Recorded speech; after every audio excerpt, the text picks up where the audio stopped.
Salut tout le monde, j'espère que vous allez bien. Bienvenue sur ma chaîne. Aujourd'hui, on se retrouve pour une petite vidéo, un tirage. Ça sera vraiment pas long. Je vais juste faire des petits messages, ce que vous avez besoin d'entendre, savoir.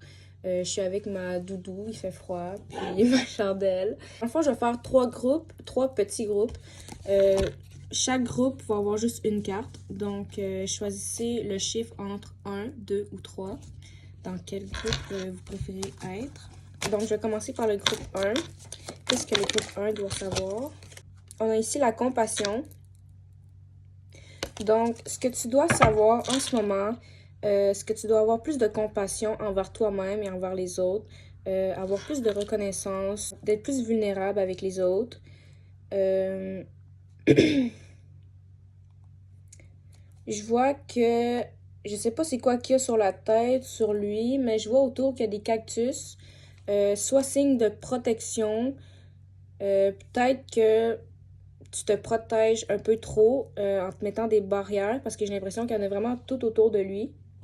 Puis on s'entend des cactus, c'est piquant. Donc c'est comme si que tu te mettais des barrières pour te protéger, mais on dit vraiment de les ouvrir puis d'avoir confiance en cette expérience, en ce nouveau voyage. Donc ouvre-toi et aie plus de compassion. Groupe 1. Pour groupe 2, avez-vous un message pour groupe 2? On a ici la séduction. Donc, groupe 2, en ce moment, j'ai l'impression que vous êtes entouré d'énergie séductrice, charmante. Vous attirez, j'ai l'impression que vous attirez des personnes bonnes et mauvaises envers vous à cause de votre charme. Il y a une carte là qui est sortie derrière, c'est la sexualité. Donc, vraiment, c'est ça.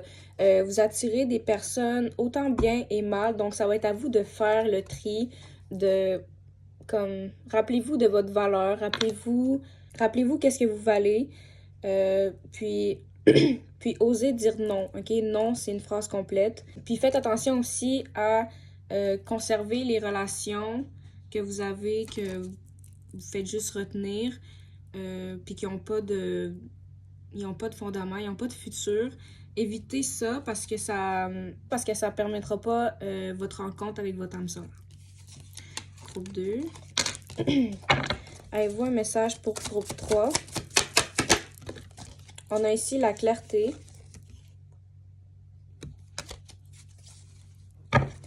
Il tient une balance. Il y a une espèce de couronne de quartz rose. Donc, j'ai vraiment l'impression... Ah, puis il y a plein de monde aussi autour. Vous êtes comme sur un trône. Vous êtes un ange. Pour les personnes, ok, vous êtes vraiment respectés. Les personnes sont reconnaissantes de vous avoir dans leur vie. Puis, vous devez le reconnaître, mais avoir un équilibre. Avoir un équilibre en tout en le reconnaissant, puis comme vous sentir plus haut que les autres. Comment je pourrais dire? Vous pouvez profiter du pouvoir que vous avez avec votre entourage. Comme j'ai l'impression que on vous considère comme vraiment la personne. Si on a des problèmes, on doit venir vous voir. Vous pouvez vous sentir comme une queen, un roi. Mais faut juste pas laisser trop une grande place à cette pensée-là pour que ça vienne nourrir votre ego. Si vous savez là où je veux en venir. Donc, restez humble, gardez l'équilibre entre ça. Puis vraiment, j'ai l'impression que continuez, vous êtes vraiment sur la bonne voie. Vous êtes comme un ange gardien pour les autres. Puis, c'est pas mal ça. Vous êtes vraiment apprécié, groupe 3. Donc, c'est tout ce que j'avais pour aujourd'hui. J'espère que vous avez apprécié vos petits messages. Je vais essayer de faire plus de vidéos YouTube parce que là, j'ai vraiment... Mais quand je dis vraiment, c'est genre vraiment manqué de temps pour moi-même également. Là, je suis en train de reprendre le dessus. Donc, c'est ça. Les vidéos, ça va venir. Je vais peut-être faire aussi des live streams sur Instagram, qui veut dire que je vais faire des lives, je vais tirer les cartes, puis je vais juste enregistrer le live sur mon Instagram, sur mon compte. Comme ça, les personnes qui l'auront manqué, ben, pourront aller le voir. Donc, merci d'avoir regardé. On va se revoir pour une prochaine vidéo. Salut!